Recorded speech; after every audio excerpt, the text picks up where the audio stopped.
Antes de empezar la mesa y de arrancar todo, creo que sería pertinente presentar a mis colegas. Están con nosotros Saúl Velasco, doctor en Sociología por la UNAM y profesor de Educación Primaria por la Escuela Normal Rural de Tumaxá, o Belisario Domínguez, así se llama formalmente, del estado de Chiapas. Es miembro del SNIGE en el nivel 1 desde marzo del 2002. Es profesor investigador de tiempo completo en la UPN de la JUSCO. Sus principales líneas de investigación son las políticas educativas para la diversidad cultural, la educación intercultural, los movimientos sociales y la educación y el racismo. Es autor de varios ensayos especializados en los temas de referencia y ha dirigido numerosas investigaciones de tesis de licenciatura y de posgrado. Ana Carolina Hedge es doctora por la Universidad de Buenos Aires con especialización en antropología sociocultural. Actualmente se desempeña como investigadora adjunta del Consejo Nacional de Investigaciones Científicas y Técnicas, CONICET. Es más o menos equiparable al CONACYT de México, me imagino, con sede de trabajo en el Instituto Nacional de Antropología y Pensamiento Latinoamericano. En el marco del programa de Antropología y Educación del Instituto de Antropología de la Universidad de Buenos Aires, dirige el proyecto de investigación Interculturalidad y Educación en Comunidades TOBA. Ok, sugiere que lo cortemos, es abundante.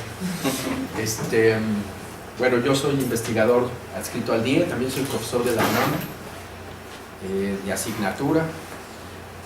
Y bueno, entre mis intereses está la escuela pública como espacio de contención ante la violencia, además estudio la discriminación lingüística en contextos de migración indígena. En este momento estoy analizando la escuela pública de Buenos Aires con una presencia notable de poblaciones guaraníes, quechuas y aymaras, ¿no? En México estudié los barrios de La Merced y Tepito como espacios de riqueza intercultural que resisten la violencia estructural, pero que lamentablemente no terminan de escapar a las prácticas de discriminación etnolingüística. Soy sociólogo y antropólogo, y bueno, soy profesor investigador de tiempo completo acá.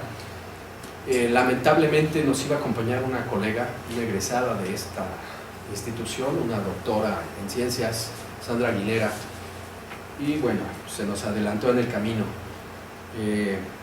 Quiero dedicar esta mesa a su memoria. Bien, creo que podemos empezar. Con todo gusto. Vamos a ver un videíto de 6 minutos con 27 segundos. Hay algún proyector que no necesitamos nada. Ok. ¿Será que está ahí? No, este lo tenemos que usar. Creo...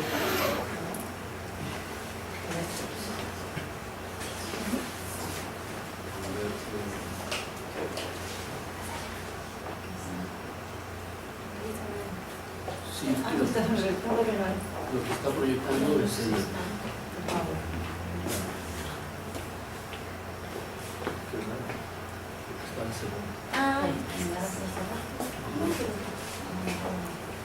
Ahí está. Qué bueno.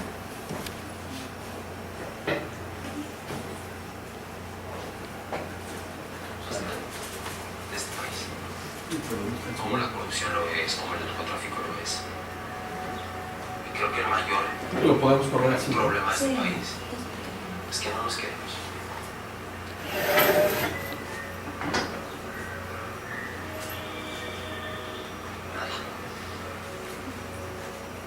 Vemos casos, por ejemplo, aquí en la ciudad, llega alguien de algún rancho y también los propios gente morena les dicen pinche indio. Es muy interesante el fenómeno de la discriminación entre iguales, porque aunque seas igual de moreno, tienes un tono de piel más arriba o más blanco o tienes unos ojos cafés y no negros, entonces por eso ya eres un poquito menos indígena, un poquito menos indio, un poquito menos feo. En México, alguna vez me dijo mi maestro de educación, nunca te van a dar una oportunidad porque no eres güerito, porque no tienes dinero, porque no perteneces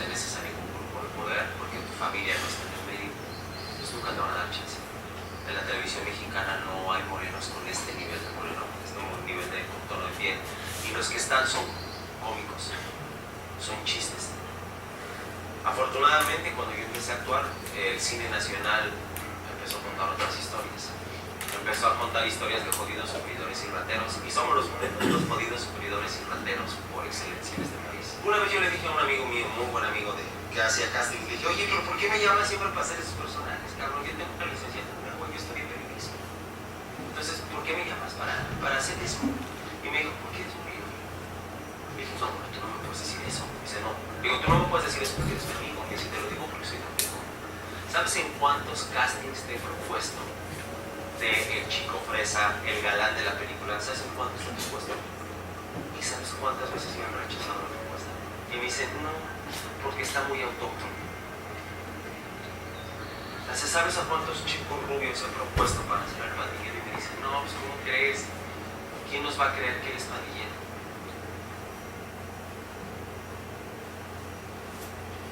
Al regresar yo de Inglaterra, aquí tuve muchas dificultades para conseguir trabajo. ¿Sí? Y al final conseguí uno de bajo nivel en el gobierno. Y pues la tuve que tomar por la urgencia de mantener una familia, ¿no? Y fue aquí en la Ciudad de México. Con el tiempo fue donde empecé a ser sensible hacia esta discriminación que existe en México, ¿no?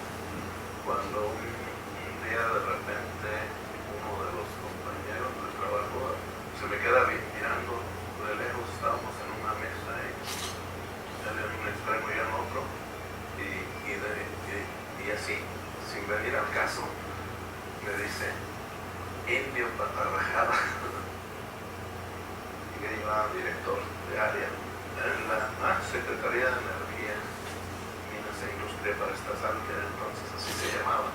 Cuando yo asistía a reuniones así de ejecutivos de las cámaras industriales o algo, si de repente me llamaba alguno de ellos y me pedía que le trajera una copa, pues eso es indicativo de que en mi apariencia personal no soy más que para ocupar posiciones de esas, ¿no?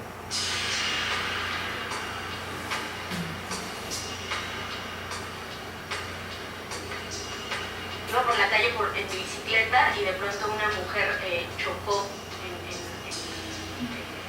conmigo, pero pareciera adrede en mi bicicleta. Y entonces comenzó a decirme, eres una india, se ve que no sabes andar en la bicicleta. Yo acababa de regresar de vivir en París y bueno, había visitado Alemania, o sea, desde hace mucho tiempo había viajado y he viajado bastante en mi profesión. Y entonces él me empezó a gritar, eres una india, no sabes andar. Y entonces yo le decía, el 90% de los mexicanos tenemos sangre indígena, ¿tú qué te crees, no? Y le pegaba el vidrio y sus niños empezaron a llorar y entonces dije, ¿qué le estás enseñando a tus hijos? ¿Por qué me agredes de esa manera? Y entonces empezó a decirme, India, pero así como 100 indias, ¿no? Que ya de pronto era como un odio energético bastante fuerte, que ya no pude contener las lágrimas y entonces anoté la placa y me fui a hacer una denuncia. Después dije ya, pero sí no me desarmó en el momento porque también empecé a gritar, sí, soy india, ¿y qué? Sí, soy india, ¿no? Soy indígena, ¿y qué? O sea, ¿cuál es tu problema, no? Pero sí me dolió, es como cuando te ponen el dedo en la llaga de toda la vida, ¿no? De que es malo, feo, somos flojos, somos pobres, somos migrantes, somos prostitutas, somos los que tenemos oficios de nuestro color. Entonces eso es horrible porque es una idea que se va acumulando en el cerebro y que es difícil de salir adelante a veces.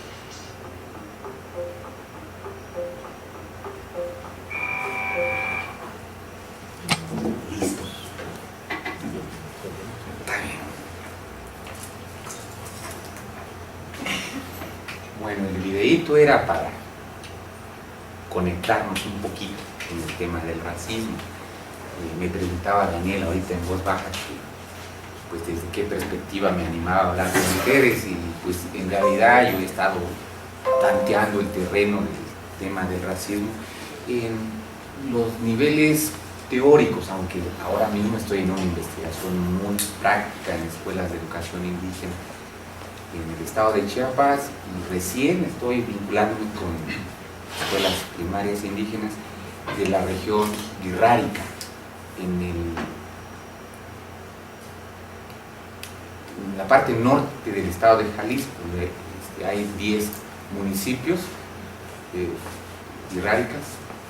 Estuve la semana pasada en un municipio que se llama Colotlán, está a un paso de Zacatecas, de la ciudad de Zacatecas. Es más fácil llegar de Zacatecas a Colotlán que de Guadalajara a Colotlán, pero hice las dos rutas y tengo vínculo de investigación allí con los colegas del Centro Universitario del Norte de la Universidad de Guadalajara. Estamos metiéndonos en este asunto del racismo. ¿Por qué el racismo? Bueno, dicen que hay un locus de enunciación de donde se despierta el tema, ¿verdad? Yo debo decir que en el trance de meterme al tema del racismo, recordé que de pronto aparecí bastante incómodo, sintiendo un desafío muy intenso, pero no había conectado hasta que un día me invitan a hablar de eso, y entonces hice la reflexión. O sea que el primer día que fui a la escuela primaria de Chiapas, que soy chapaneco, mi papá me advirtió que no intentara hacer nada con la mano izquierda porque iba a sufrir un poquito, nada más eso me dijo, y me desgració porque yo ya llegué con la expectativa de saber por qué me iba a suceder algo feo. Para que él es zurdo, yo soy zurdo, somos zurdos los dos, y no quería, después me lo platicó, no quería que yo sufriera lo que él había sufrido en su breve experiencia en la escuela, porque tuvo muy poco tiempo en eso, en la escuela. Entonces me sentí raro, tenía que ocultar, pero no podía, hasta que semanas después me rompí el brazo, que me caí de un caballo. Entonces pues ya no pude faltar a la escuela y usaba la mano derecha. Yo soy ambidiestro para las cosas de la escuela, pero para el resto de cosas yo soy zurdo. Pero fui una normal en mi escuela, porque cuando los maestros lo descubrieron me invitaban a no serlo, ¿no? Y fue feo porque uno no acaba de entenderlo nunca. Se dice ambidiestro, y también es una normalización del dominio de la izquierda. No hay dos derechas, solo hay una, ¿no? Y entonces esa marca yo no la entendía hasta recientemente, cuando mis colegas, vamos a hacer el locus de enunciación. ¿Qué es eso? Como que no estaba en mi lenguaje. Bueno, ya lo platico, y es lo que estoy haciendo ahora con ustedes, ¿verdad? Bien, el otro elemento que hay que decir, lo diré brevemente porque no tengo mucho tiempo, es que yo me metí a estudiar la interculturalidad, porque, bueno, venía de haber hecho una tesis doctoral sobre el movimiento indígena de nuestro país y sus reclamos de autonomía. Esto ocurrió en la última década del siglo XX, y el tema de los pueblos originarios pues no me lo quiero sacudir y no me lo voy a sacudir nunca. Entonces de pronto aparece esta exigencia de reconocimiento muy marcada en el discurso de la movilización de los pueblos originarios, no solo de México, sino de muchos lados del mundo, principalmente del hemisferio americano, y si quieren lo recortamos más en su hemisferio llamado latinoamericano. Y entonces aparecen muchas cosas históricas que no voy a detenerme mucho a considerar, pero empiezo a notar que el problema de la interculturalidad topa con algo muy complicado, así como el desafío de la igualdad, que se ha enfrentado por largos siglos, no se ha resuelto, porque topa con las clases sociales, y a ver, hagamos algo allí. El tema de la interculturalidad topa con el asunto del racismo. El racismo es tan pesado como la clase social, y por muy buena intención que haya, la densidad, el peso histórico de su existencia, hace muy difícil que uno pueda, digamos, imaginarse la materialización de una relación paritaria entre personas con orígenes étnicos distintos. Y entonces, poco a poco me fui volviendo crítico. Tengo algunos escritos sobre el tema, pero ahora estoy un poquito distante porque me empecé a sentir muy incómodo. Y me salí un poco y empecé a pensar en los que se anormalizaron, y ahí recupero lo que les contaba al comienzo, porque para nuestro país la condición diferenciada es una cosa que se ha normalizado. Somos un país muy diverso y así casi todos los países lo son, pero el hecho de que existen fronteras hace que haya una adentro, una afuera, y hay, por decir, hay una facilidad de entender los diferentes que son externos, pero no para entender a los diferentes que son internos. O sea, quien es etiquetado como en mi condición de zurdo, algo sufre, ¿no? Y para entonces entrar en directo y en materia, empecé a relacionar las dificultades de la interculturalidad con el racismo, y bueno, aquí es necesario hacer una definición. Yo entiendo por racismo como un sistema de clasificación mediante el cual se identifican grupos humanos que aparentemente comparten cosas muy en común. Pues podemos empezar por la pigmentación de su piel, por el área geográfica donde viven, ¿no? Y a estas caracterizaciones pues responde un impulso previo, que es la clasificación. Ese sistema clasificatorio es también jerarquizante y ubica dos posturas, el nivel superior y el nivel inferior, y allí en ese rango hay quien, digamos, ya dijo que hay una línea del humano. Por encima de esa línea, ese alguien fue Franz Fanon, y ha sido muy citado por Ramón Grossfogel. Dice, aquí hay una línea que gradualmente hace más humanos a los que están en la jerarquía superior, y a su vez, pasando por debajo de esa línea, está la distancia que hace que los que están más abajo estén bastante alejados de la condición humana, en condición bárbara, en condición salvaje. Nos gusta la palabra primitivo, la podemos poner allí, no pasa nada. Tampoco esta jerarquía existe en las sociedades, tiene un origen histórico profundo, ¿no? De manera que cuando vemos un video como el que acabamos de apreciar aquí, que lo hizo el periódico El País, pues hay una incomodidad en estos tres personajes. En realidad no saben bien a bien por qué sucede, le resulta muy incómodo, está allí. Bueno, ¿y cómo es que el racismo invade la parte cotidiana de nuestra existencia? Bueno, pues porque se ha reproducido, permanentemente se está produciendo y reproduciendo, porque hubo un anclaje estructural inicial, que es la fundación de esta sociedad en la que vivimos. Pues es como muchas otras del resto o todas las del subhemisferio americano. Nos vamos hasta el norte, de todas estas sociedades que de momento chocan con la percepción de los europeos, y los que se les encuentra aquí, se les ubica aquí, son puestos en ese nivel por debajo de la línea de lo humano. Entonces no son otros, como se ha entendido, otros distintos, sino que son humanos, pero inferiores. Hay muchos que dicen, es que descubrieron a nosotros. Para los europeos fue descubrir, ¿no? Según la narrativa, pero no es verdad, porque lo que miraron fueron que parecían humanos, que eran politeístas, que hablaban algo así como lenguas que no se entendían, pero que en el discurso y en los relatos va quedando claro que están en una condición muy abajo, que hay que hacer algo para ayudarlos un poco para salir de allí. Y si eso significa que trabajen un poco para ayudar, pues hay un repartimiento, hay una encomienda, hay una esclavización, y ese peso histórico llega hasta aquí. Philoménes dice que hay un racismo cotidiano, que es estructural, está muy alejado ya ese tiempo fundacional de las sociedades de conquista y de colonia, pero heredó toda su impronta y lo tenemos aquí, de manera que está extendido, muy extendido, y lo vivimos algunos como en condición de víctimas y otros en condición de victimarios o de perpetradores, pero muy recientemente se ha descubierto que es una lógica muy fluida, de manera que los que, digamos, ahora sufren pueden provocarlo, porque el racismo es una moneda de cambio, de intercambio.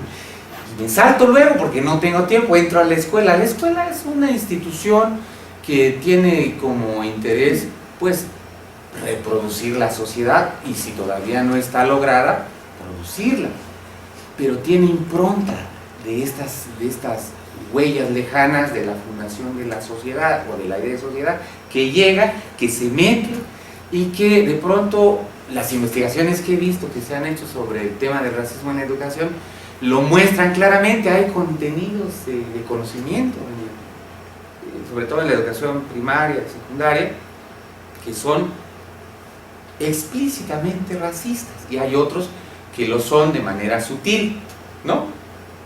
Pero no solo eso, y eso me lo ayudó a ver mi amigo Daniel, que somos amigos, deben saberlo, ¿no? No nos perdonamos porque somos críticos de nuestros trabajos, pero somos amigos. Entonces, en sus trabajos de la Merced me ayudó a mirar muchas cosas que, digamos, el vuelo por encima no deja mirar, lo ha escrito, lo ha narrado. Entonces, tenemos allí que hay prácticas racistas que en buena medida entran algunas veces de manera muy notoria por la vía de los profesores, pero entra también por los propios niños. Y la configuración comunitaria y social también hace, porque la escuela la hemos visto como un espacio bastante autónomo, pero no lo es. Está invadida en una forma de terminal, como las terminales de autobuses, donde entra gente de todas las edades, de todas las procedencias, con todas las formas de pensar diferentes. Así es la escuela, porque la escuela es una terminal donde arriba la ciencia, arriba la geografía, la historia, la ciencia en general, para acabar pronto, ¿verdad? Si no, acaba mi tiempo y no voy a decir nada. Entra allí por estos canales, entra por contenidos explícitos y no tan explícitos, entra por prácticas, pero entra también en la configuración curricular.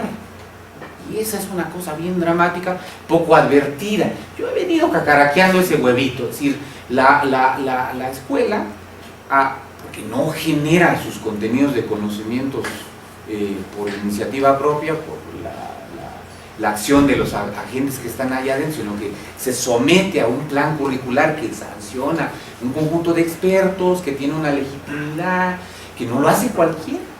En nuestro país el currículum es único para la educación primaria y secundaria, y a pesar de que hubo una reforma en 1992 que federalizó muchas de las cosas que hacen funcionar a las escuelas, el currículum se tocó. Y el currículum está bastante amarrado con el tema del racismo. Y ahí tenemos un problema bien serio. Porque entonces, mis colegas que han investigado, excepto Daniel, otras colegas, sobre todo mujeres, han ido a mirar que el tema del racismo, pues, se puede proponer como para ser sujeto de profilaxis. Si contenidos que están racializados, vamos a quitarlos, ¿no?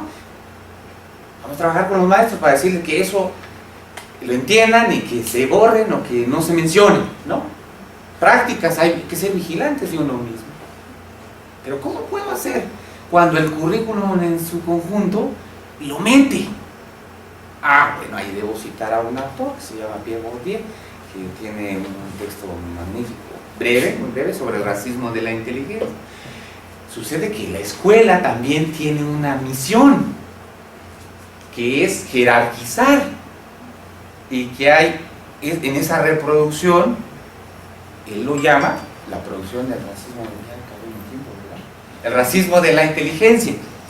Esta combinación hace verdaderamente un tejido muy complejo el hecho escolar, ¿no? Puedo hacer profilaxis, eso están sugiriendo desde el CONAPRED ahora. Vamos a hacer profilaxis, la CGIB, la Coordinación General de Educación Intercultural y Bilingüe, está sugiriendo cosas así. Pero parece muy inocente, muy naif. ¿Por qué? Porque queda lo demás. Y esto tiene que ver porque en lo que he podido entender y leer, tiene que ver con que hay un principio occidental que extiende el pensamiento dominante europeo, eurocéntrico primero y luego etnocéntrico. ¿Ven que aquí el problema es una alumna que tengo ahora que es profesora de la Facultad de Ciencias de la UNAM, es mi alumna, fíjense, un poco mayor que yo, ya estoy bien, ella me gana un poquito. Es mi alumna y trabaja en la Facultad de Ciencias y ella estudia el tema de la evolución y dice, es increíble cómo en las laminitas, es que preparé un archivo para traérselos, pero se me olvidó en otra bolsa, una bolsa seria, no esta no es seria, es bonita pero no es seria, para mí. Entonces dejé la memoria ahí, pero las láminas que se siguen vendiendo en las papelerías para ilustrar la evolución, ponen al mono y ponen a un güero al final barbado, y aquí en medio parece que nos estamos mirando los mexicanos allí. Es lo que dice esta profesora, que es mi alumna ahora. Me hace reír mucho porque sabe platicar las cosas. Entonces, dice, es increíble que eso esté entrando. Pero ahora con la minería, igual los territorios de los estados donde está el conflicto tampoco se quiere. Tengo otra alumna que en la pedagógica está haciendo su tesis sobre los libros de geografía. Es que estoy sugiriendo que se metan allí los mapas de las regiones indígenas, se mencionen los problemas de la minería, del extractivismo, para que englobemos todo, ¿no? Y no quieren los de la SEP, eso han sugerido que se quite. Bueno, pues es que la geografía es una geografía también intervenida, la historia es un asunto intervenido. Y miren, hay una asignatura de español, ¿no? Entonces hay una cosa bárbara. Bueno, voy a regresar, si quieren, para que no los canse mucho, porque puede serlo. Puedo entonces decir, para recopilar un poco, bueno, para recapitular un poco, hay un racismo institucional. Acabo en esos 40 minutos que me acaba de dar mi amigo.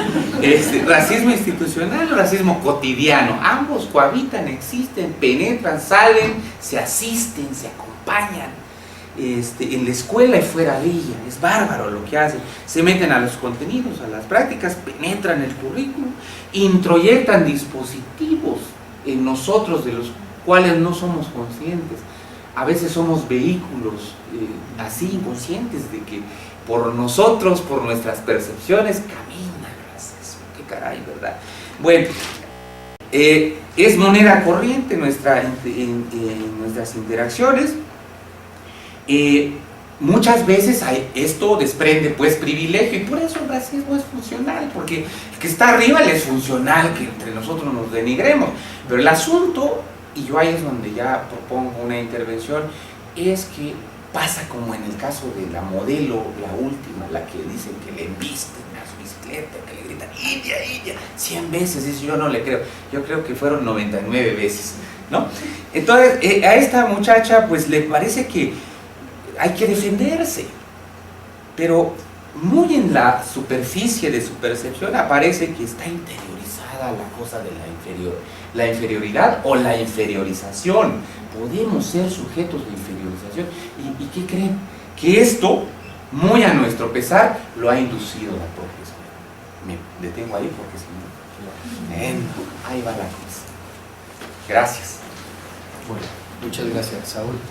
Le damos la palabra a la doctora Ana Carolina. Bueno, antes que nada quería agradecer el espacio, la invitación, la verdad, por compartir con ustedes siempre es muy importante.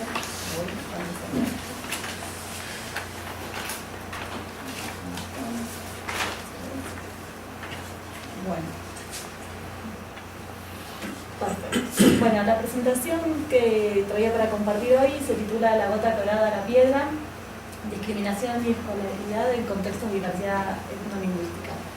Y voy a compartir algunas reflexiones de la investigación que llevo adelante con pueblos indígenas en Argentina y algunas reflexiones también de las colegas, porque formo parte de un equipo de investigación mayor en el que comparamos lo que hace la escolaridad de pueblos indígenas con la situación también de niños migrantes. Entonces traje algunos ejemplos de niños migrantes en el contexto de Argentina y la ciudad de Buenos Aires.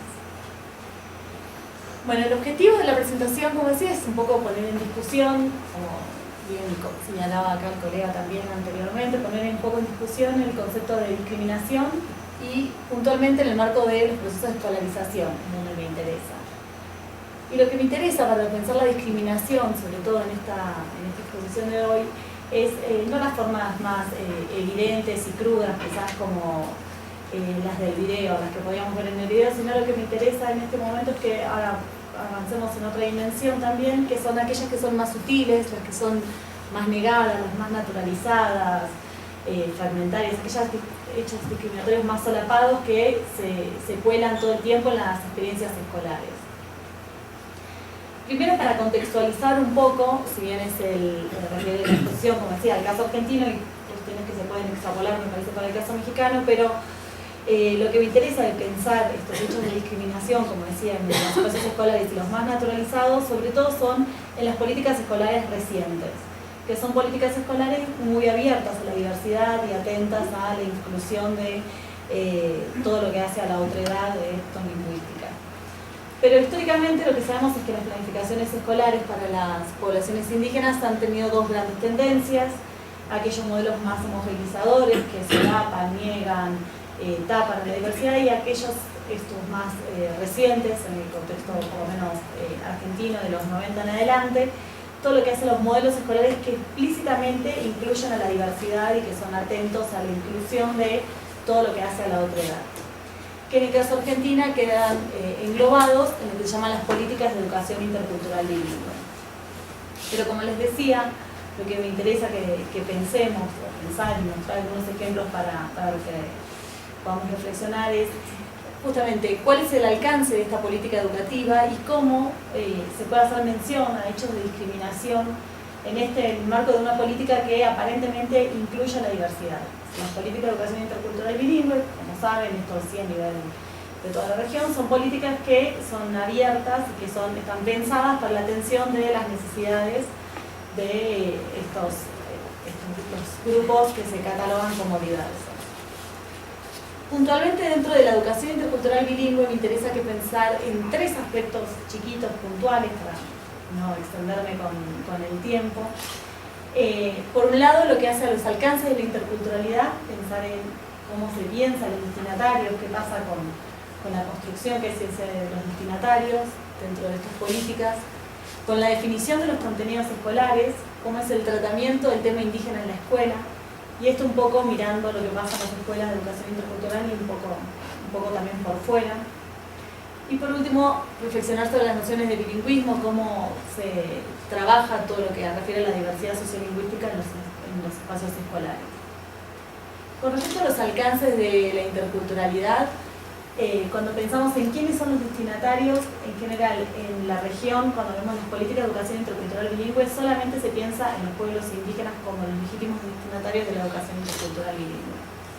Y aquí lo que obviamente salta de maduro es cómo se dejan de lado se deja de lado y no se los incluye a los no indígenas y a los migrantes. Y esto realmente es un hecho a mencionar de las políticas de educación intercultural bilingüe, porque justamente lo que plantean varios autores es: si hay poblaciones que son interculturales y bilingües, justamente son los pueblos indígenas; los que no son ni interculturales ni bilingües son los no indígenas. Entonces justamente es como un modelo educativo que no trabaja en beneficio de esto. Y esto en el caso argentino es muy fuerte porque si consideramos el escenario del contexto argentino, tenemos sí una alta proporción de pueblos indígenas, el 2,4% de la población nacional se identifica como indígena, hay 29 pueblos, se hablan 15 lenguas indígenas, pero también contamos con una alta proporción de pueblos migrantes, de población migrante. Tenemos 4,2% del total de la población nacional que son extranjeros, y de los cuales el 27,5% habla una lengua europea y el 42,2% viene de países limítrofes en los que se supone o implica el uso de alguna lengua indígena, porque tenemos la mayor población migrante que tenemos en la ciudad de Buenos Aires proviene de Paraguay, donde está el guaraní. Por otro lado tenemos la población migrante boliviana, que en general es hablante de quechua y de aymara. Y estas otras lenguas sí no forman parte del escenario ni de los modelos de educación intercultural. Y yendo un poco más allá y pensando en qué pasa con la escolaridad de los niños migrantes, y lo que vemos es que los niños migrantes cuando ingresan a las escuelas en la ciudad de Buenos Aires, una práctica que ha estado bastante documentada y registrada por muchos colegas, es la práctica de bajar de grado. Es decir, cuando llega un chico migrante boliviano que dice que va a tercer grado de escuela primaria, automáticamente la escuela lo baja a segundo grado porque sin preguntar, sin ninguna evaluación, se considera que va a venir con un nivel inferior al que es de la escuela. Entonces se hace esta práctica con el supuesto de nivelar a los niños migrantes con los niños nacionales. Y por otro lado también una práctica que está documentada y que está siendo estudiada actualmente es todo lo que hace a la derivación que se hace de los niños migrantes a los servicios psicológicos de los hospitales públicos, endilgando la culpa a problemas de déficit de atención o problemas fonoaudiológicos, etcétera, que están relacionados en realidad con distintas prácticas comunicativas y con las competencias que tienen estos niños migrantes en estas lenguas, estas otras lenguas. Y esto, por ejemplo, es una foto que muestra a los niños de una escuela primaria en Ciudad de Buenos Aires, con lo cual se puede ver la diversidad que hay. Estamos hablando de una escuela pública en la capital de la Argentina, ¿no? Y esto lo que nos muestra este tipo de acciones son formas negadas y fragmentarias de la discriminación, como por un lado ni siquiera los niños indígenas pueden formar parte de los modelos, los niños migrantes ni siquiera pueden formar parte de los modelos de educación intercultural bilingüe, es decir, no se los contempla ni como destinatarios, y cuando se los incluye dentro del sistema escolar sufren otros niveles de prácticas de discriminación, como estas de ser derivados a servicios, patologizar, digamos, la migración y esta práctica tan demencial de bajar de grado a los niños migrantes. Con respecto al tratamiento del tema indígena, las propuestas escolares oficiales y en las editoriales, lo que vemos es que del 90 en adelante, por lo menos en todo lo que hace a la esfera educativa, hay un boom con incluir discusiones o trabajar el tema de la diversidad dentro de todo lo que hace al discurso educativo. Es decir, forma parte, es una terminología de diversidad que va a estar en el proyecto educativo de casi todas las escuelas, de uno u otro modo va a aparecer. Y lo que sucede con el interés por el tratamiento de la diversidad cultural, ¿no? En la escuela, se vincula con la potencialidad que supuestamente tiene trabajar este tema para favorecer en los chicos, en los alumnos, ¿no? la relativización y la crítica al propio orden social, ¿no? Como la posibilidad de trabajar la diversidad, de poner en cuestión el propio orden social y comprender la diversidad de las formas de organización social y entender las relaciones interculturales. Esto supuestamente es el objetivo con el cual se incluye la diversidad entre los contenidos. Esto está en los mismos documentos escolares que propician que se incluya la diversidad en todas las escuelas. Y esto por eso, esto trasciende a las escuelas de educación intercultural, esto es en todas las escuelas. Se propone el tratamiento de la diversidad en todas en la malla curricular básica de todas las escuelas. Ahora bien, cuando vemos la enseñanza y la diversidad, la vemos pensada en general en esto del desarrollo del respeto, la relativización del orden social, pero cuando vemos en la práctica, cuando revisamos por ejemplo los libros escolares en los que se trata el contenido, hay miles de frases, seleccioné solo una de los libros y una de los docentes porque los podría volver locos. La revisión de los libros escolares, esta frase es de un manual escolar que dice: las chozas donde vivían los indios son como nuestras casas pero más primitivas. Y después esta frase de una maestra, porque para los que son de acá, en América del Sur, lo que pasa siempre con todo el tema, cuando se trabaja el tema de todo lo que fue la conquista y colonización de América, la mayoría de los pueblos que vivían, la totalidad de los pueblos indígenas que vivían en Argentina y en el contexto bien sudamericano, ¿no? Pero en Argentina puntualmente eran pueblos cazadores-recolectores. Entonces siempre está la imagen medio idealizada de los pueblos de Mesoamérica, y esta fue la frase que dijo una maestra cuando estábamos hablando de los contenidos en relación con la conquista. Dijo: acá no fue tanto, a lo sumo había un arco o una flecha, pero en México, en Perú, con esos imperios, esas culturas, ellos sí que perdieron. En cuestión de la visión de, acá están beneficiados, ¿no? Los indígenas de Sudamérica, no, los indígenas de Sudamérica eran arco y flecha, cazadores recolectores, ojalá no hubiera quedado nada. Esta visión que da cuenta de la construcción, incluso que las mismas jerarquías, no sé, hay una obsesión, por lo menos en el contexto sudamericano, de trabajar con los pueblos cazadores recolectores versus los sedentarios, como la gran oposición, y cada vez que trabaja los contenidos estos está la oposición entre cazadores recolectores y sedentarios. Bueno, lo que vemos en esto de cuando se trabaja la diversidad en los contenidos escolares es que en general la mayoría de las expresiones que se ven en los manuales suelen ser traducciones de una cultura a los términos de otra, pero acarreando siempre la imperfección de no serlo enteramente. Hay un momento, otra frase que dudaba entre la de las chozas o poner esta otra, que era: los indígenas iban al monte, que es donde tenían los recursos, como nosotros vamos al supermercado. Siempre como frases de ese estilo, pero en los manuales escolares con los que estudian los chicos. Siempre esa cuestión de la comparación, pero ahí siempre se cuela en esa comparación un grado de imperfección, de que no logran ser lo ideal, ¿no? Y estas son asociaciones muy perniciosas, ¿no? que naturalizan también la marginación, la exclusión socioeconómica, ¿no? Esta cuestión de, también hay una asociación totalmente notable entre lo indígena con la pobreza, siempre en condiciones de mayor precariedad. La temporalidad de los manuales es tremenda, la utilización de los tiempos verbales en pasado es impresionante, es muy difícil encontrar algún manual que se refiera a los pueblos indígenas en presente. Y muchas veces también estos discursos se enmascaran detrás de esta imagen de una costumbre cultural ancestral, pero bueno, realmente son para atender, ¿no?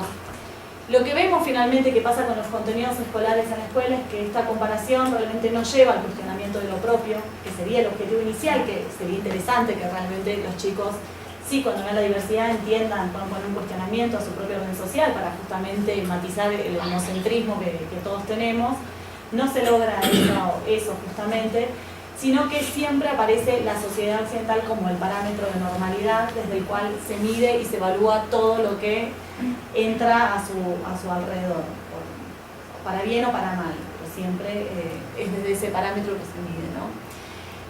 También como aparece la diversidad usada para encubrir, ¿no? las situaciones de conflicto y de intolerancia, ¿no? que aparece en los manuales. Y lo que vemos es que hay un discurso pluralista que despolitiza, ¿no? las acciones, porque omite todos los cuestionamientos hacia la desigualdad social.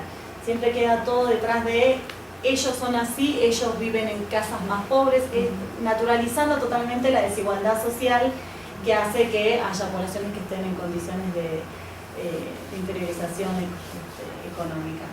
Y esto lo que nos muestra son formas muy naturalizadas y solapadas de la discriminación, que realmente, por más que se trate de poner en tensión, en cuestionamiento, el propio orden, y que supuestamente el trabajar los contenidos que refieren a la diversidad cultural ayudaría a que todos podamos descentrar nuestro etnocentrismo, finalmente el modo como se lo presenta y se lo trabaja lo único que hace es acrecentar esa construcción, y son formas que van construyendo a ir haciendo aspectos discriminatorios. Con nuestro tercer punto, las nociones de bilingüismo, todo lo que hace a la diversidad sociolingüística en relación con las políticas de educación intercultural bilingüe. La educación intercultural bilingüe, por lo que vemos, siempre aparece diseñada con un único ideal, que suelen ser niños indígenas, de comunidades rurales, hablantes de la lengua indígena, y no se contempla el escenario súper diverso que hay con relación con las lenguas indígenas. Es decir, las lenguas indígenas van desde el extremo de lenguas que se mantienen totalmente vitales y sí son niños que son monolingües en la lengua indígena, hasta niños indígenas que no hablan la lengua indígena, pasando en el medio por muchos matices de bilingüismo, ¿no? Niños que entienden pero no hablan, niños que hablan algunas emisiones, etcétera, niños que manejan las lenguas, es decir, es súper diverso este escenario. Pero justamente esta diversidad lingüística y las indefiniciones en las metas lingüísticas de la educación intercultural, es decir, que se piense solo en un modelo, considerando que hay un abanico mucho más diverso de situaciones de contacto de lenguas en los niños indígenas, pero solo se tome como parámetro la de aquellos que son hablantes, lo que vemos es que hay muchas realidades que quedan totalmente desatendidas, como por ejemplo, y fue el caso con el que trabajé muy puntualmente, que son niños de comunidades bilingües, que aparentemente son monolingües, es esta construcción porque están atravesando distintos procesos de desplazamiento lingüístico, entonces en una primera mirada uno puede decir, no, bueno, esos niños ya no hablan la lengua indígena, pero en realidad hay distintos niveles de bilingüismo receptivo y algunas emisiones que quizás pueden entender. Y lo que vemos es que estos chicos, que quizás son en apariencia monolingües en español y tienen un bilingüismo inactivo, un bilingüismo receptivo en la lengua indígena, no se ajustan exactamente a un modelo para una educación monolingüe en español. Es decir, son chicos que no se ajustarían ni a una educación bilingüe propiamente dicha, ni a una educación monolingüe pensando que son solo hablantes de español, ¿no? Están realmente quedan en un intersticio que no es tomado en cuenta por el sistema escolar. Y muchas veces, esto también lo podemos documentar, estos chicos también terminan siendo derivados a escuelas o al sistema educativo, las escuelas especiales que hay en un sistema paralelo para aquellos chicos que tienen problemas escolares, terminan con psicopedagoga cuando las cuestiones no pasan por deficiencias cognitivas, sino un sustrato de otra lengua que en un punto está jugando en la escolaridad de estos chicos, ¿no? Y por eso acá lo que vemos son otras formas sutiles de la discriminación que van de algún modo expulsando a estos niños indígenas del sistema escolar, porque realmente lo que termina pasando es que terminan repitiendo muchas veces de grado o terminan abandonando la escuela en el largo plazo. Y para ir cerrando, ¿no? Como decía, el objetivo de la presentación era pensar algunas de estas formas menos evidentes de la discriminación, ¿no? Las que se expresan, incluso estas que se expresan muy solapadamente detrás de políticas de reconocimiento de la diversidad, porque todas estas son políticas de reconocimiento. Piensen que estamos viendo la discriminación, las políticas que supuestamente son las que incluyen, ni se imaginen lo que pasa con las que no incluyen, ¿no? Esto pasa con las que tratan de atender a la diversidad, como se cuelan estas cuestiones, así que y me pareció interesante pensarlo en estos tres niveles, ¿no? que estuvimos reponiendo, lo que hace a la interculturalidad, los contenidos y al bilingüismo, ¿no? Y algo que me parece importante es que estas reflexiones tampoco surgen desde la cuestión de la denuncia, ¿no? La mirada de académicos denunciando lo que hacen los docentes y las instituciones escolares, ¿no? No se trata de denunciar y que nos vayamos todos diciendo qué mal que funcionan, qué mal lo que hacen los maestros en las escuelas, qué mal cómo funcionan, sino lo que es de donde surge esta presentación es de la preocupación de mostrar los intersticios que tiene el sistema, cómo en estas políticas que aparentemente tratan de incluir, cómo hay espacios, hay intersticios en los que se cuela igual hechos de discriminación que terminan por reforzar la desigualdad educativa en nombre del respeto de la diversidad cultural, que esto es lo tremendo, ¿no? Como en el nombre de respetar a la diversidad, de tratar de incluirla, igual se escapan acciones que refuerzan la desigualdad entre estas poblaciones. Y lo último, así ya no me extiendo. A la presentación la titulé La gota colada a la piedra, que es una imagen que en realidad tiene un origen positivo, porque lo que refleja ese dicho es cómo esa pequeña gota de agua en esa constancia logra agujerear esta piedra sólida. A mí me parecía, la pensaba en un sentido casi inverso de eso, pensando cómo esas pequeñas acciones chiquitas van atentando, digamos, no el lado positivo, porque justamente cómo estas pequeñas acciones chiquititas van atentando contra las poblaciones indígenas y contra las identidades étnicas, y que bien reflejaba el video del comienzo que compartió el colega con nosotros, viendo estas experiencias de cómo la gente sufre en esta discriminación, que es lo más importante de tener en cuenta, y vemos cómo la educación intercultural bilingüe funciona más mirando hacia el pasado, ¿no? Al reconocimiento de los daños pasados que ha tenido con los pueblos indígenas, y no está tratando de colaborar para el futuro de las poblaciones étnicamente diversas a las que aparentemente esta política está defendiendo. Nada más. Muchas gracias. Bien, Carol, muchas gracias.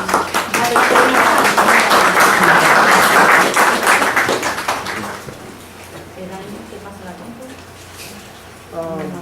Si quieres, activa nada más porque no voy a usar. Más bien son fotografías que quizá.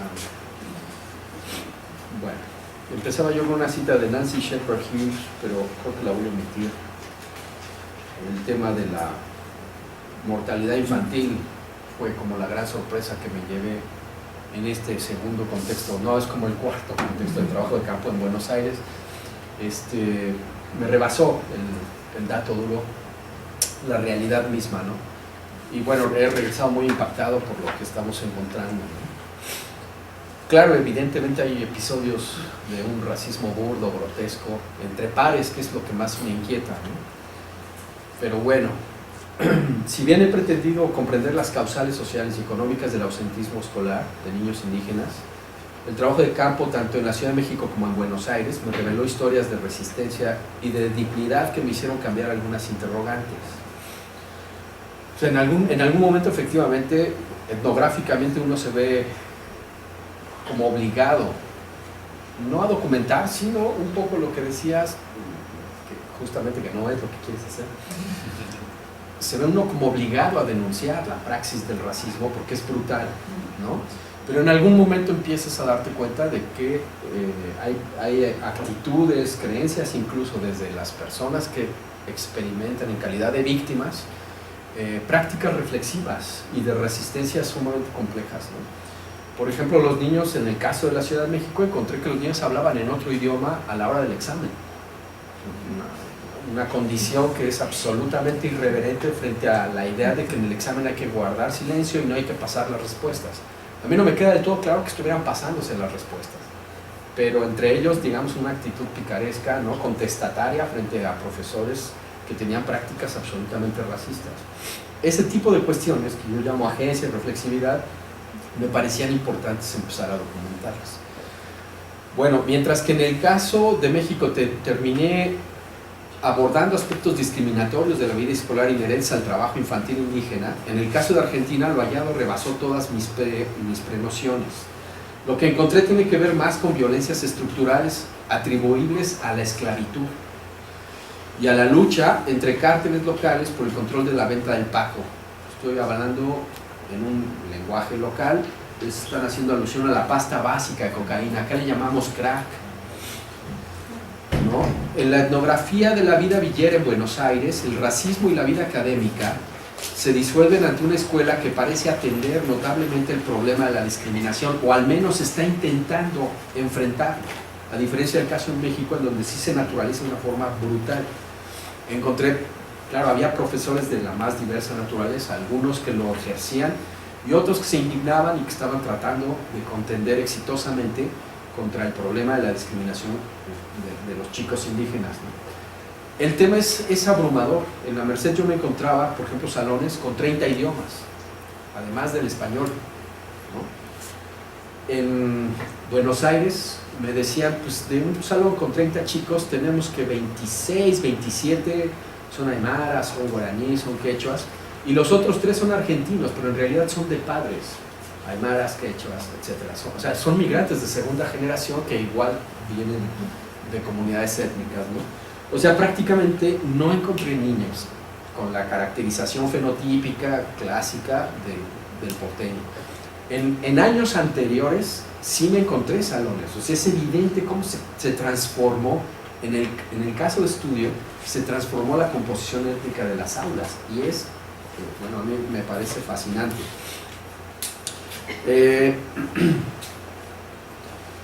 El tema tiene que ver con la muerte violenta. O sea, las causas de ausentismo escolar en Buenos Aires estoy encontrando que tiene que ver con muertes violentas de niños en la villa, ¿no? Algunas de estas muertes han sido perpetradas por narcotraficantes y otras son consecuencia clarísima de la criminalización de la vida villera y que ha dado lugar a crímenes por portación de rostro. Es un término que está jurídicamente constituido en los estatutos legales en la ciudad de Buenos Aires. Yo pensé que era una alusión alegórica, ¿no? Resulta que efectivamente acabo justamente antier, me enteré que el gobierno de Buenos Aires acaba de autorizar el uso letal contra personas consideradas sospechosas. Por la espalda, además. O sea, si el policía te pide que te detengas y te das a la fuga, él puede disparar y queda libre de toda responsabilidad penal al respecto. A mí me parece que es una política de limpieza social con un saldo casi incalculable de genocidio en contextos de vida villera, ¿no?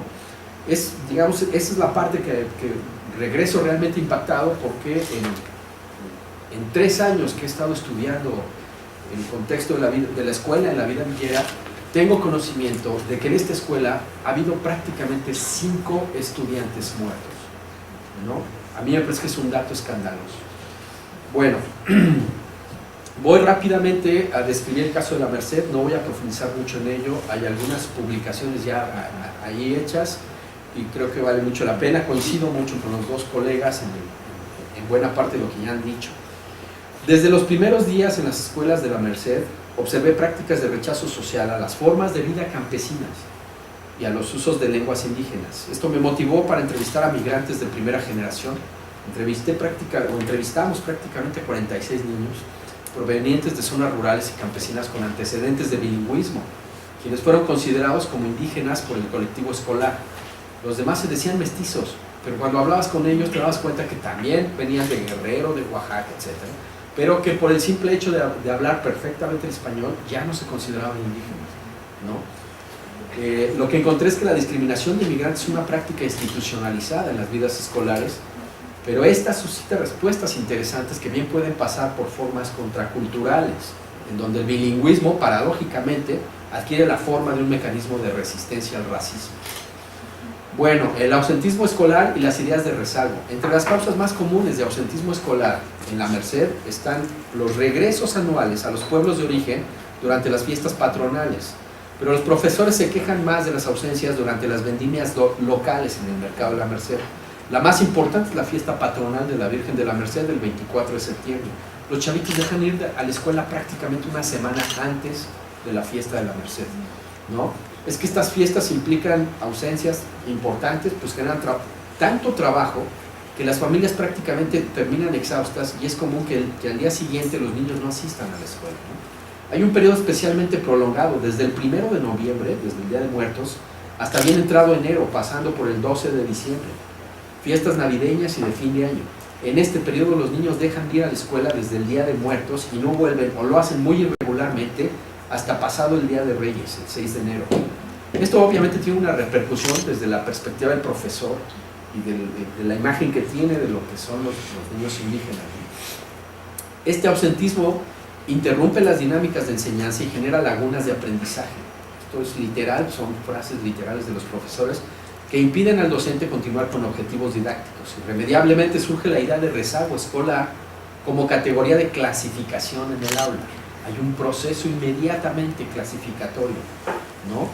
Los estudiantes con asistencia irregular no solo son indígenas, pero los profesores consideran que este ausentismo se debe al origen indígena.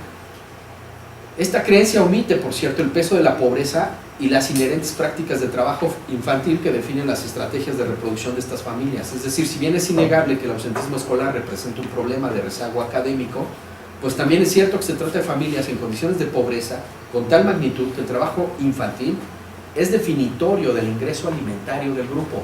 Si alguno de estos niños no salen a trabajar, probablemente habrá un déficit alimentario ese día, ¿no? El esfuerzo que hacen por mantener escolarizado a los hijos e hijas puede parecer un despropósito desde la perspectiva del profesor, ¿no? para una institución que por supuesto no está dispuesta a implementar estrategias de apoyo a familias con estas condiciones. Bueno, quisiera meterme rapidísimo al tema del retraso mental y del retraso mental al multilingüismo. La gran mayoría de los migrantes inscritos en primer grado, tenían entre 7 y 8 años y habían presentado boletas de calificaciones aprobando los grados correspondientes a su edad en sus escuelas de origen. Es un poco lo que está encontrando también Ana. Pero al no hablar español se veían obligados a recursar 1 o 2 ciclos escolares. La idea es que aprendan a hablar, leer y escribir en español, repitiendo los grados escolares ya aprobados en sus lugares de origen. Esto genera una sobriedad escolar que de facto genera una imagen de rezago escolar profundamente injusta. O sea, tienes niños de 9 años en primero de primaria que tuvieron 2 años en sus comunidades de origen y que llegan acá y no se los reconocen. Es un asunto en automático también, ahí hay una construcción social de un estigma muy complejo, ¿no?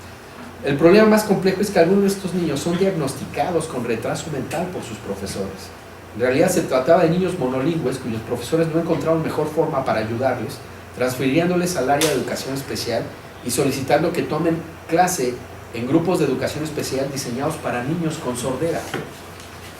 Esto es lo que llamamos prácticamente la medicalización del aula y de los procesos migratorios, ¿no? La imagen que tengo de uno de estos casos es quizá el ejemplo más contundente de lo que llamo resistencia contracultural.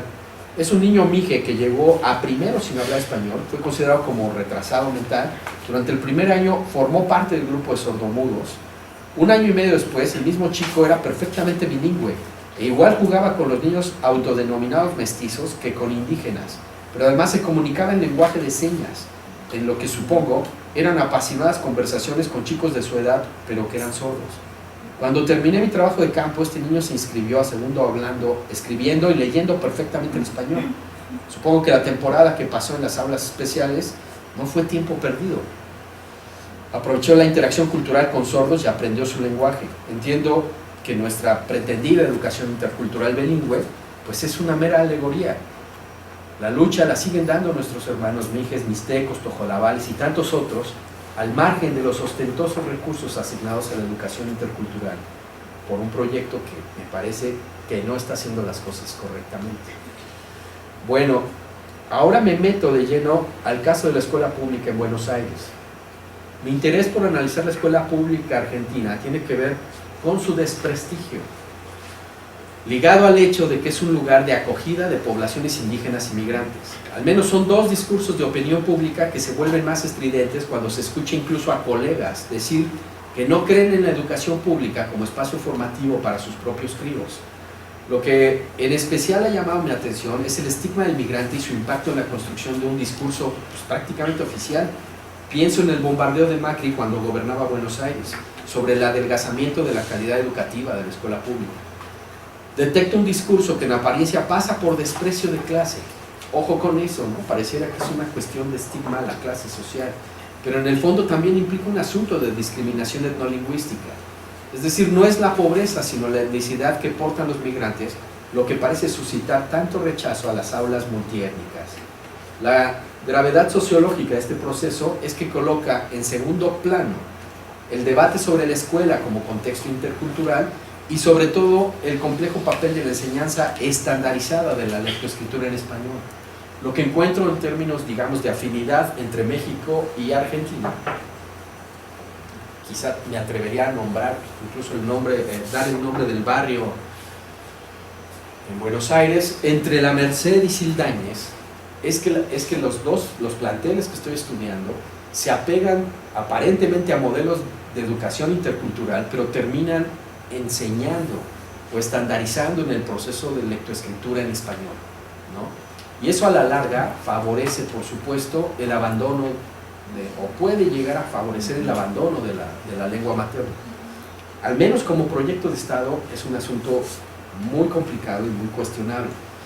Antes de continuar, bueno, pues quiero reconocer también las grandes aportaciones etnográficas hechas justamente por Rosa Neufeld, por Gabriela Novaro y por mi colega Ana Carolina Hech, entre otras, y que me ayudaron a no partir de cero en el estudio de la etnicidad de la escuela argentina.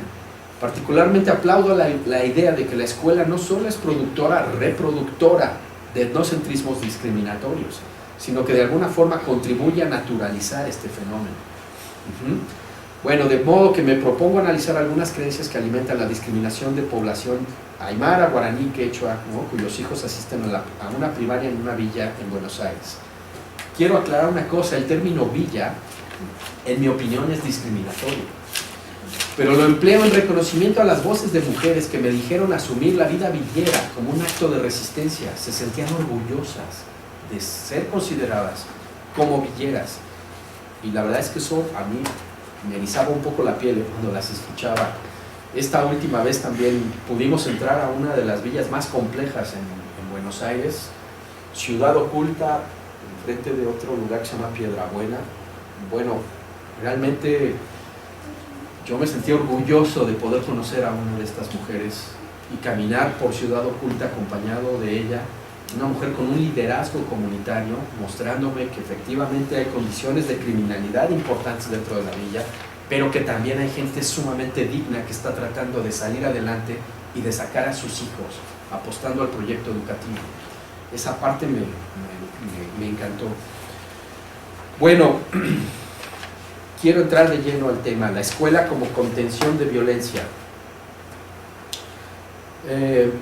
Aunque en general la escuela pública sufre este desprestigio, ¿no? Y no quisiera meter el tema de España, pero también lo encontré en España, pues es un tema de miedo total a los considerados otros, ¿no?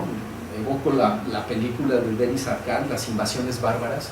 Son los indígenas quienes vienen a contaminar la presunta higiene de una escuela pública en buen estado, que se va deteriorando en atención a la presencia, en el caso de España, migrantes rumanos, de gitanos, de niños de origen boliviano, muchísimos ecuatorianos en Madrid, incluso había niños argentinos, chilenos, etc., ¿no?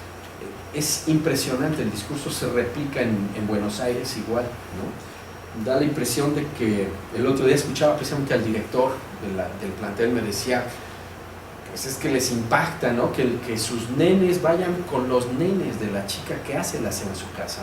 Eso no es posible. Entonces aparentemente hay una discriminación de clase, pero en el fondo es un asunto de desprecio étnico, ¿no? En México también ocurre.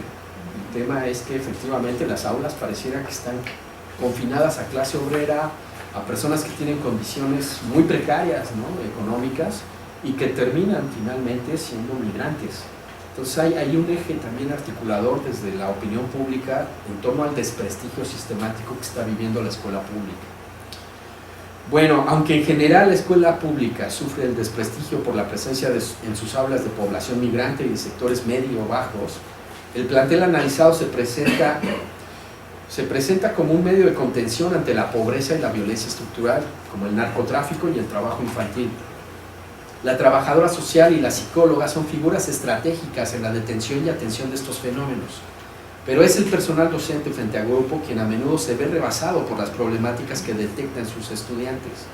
Por ejemplo, la profesora de música un día me contó que durante el invierno pidió a 2 nenas de origen boliviano que asistieran al colegio aseadas, de preferencia bañadas. Les estoy hablando de que el invierno en Buenos Aires es un invierno que nosotros ni nos imaginamos, es un frío polar.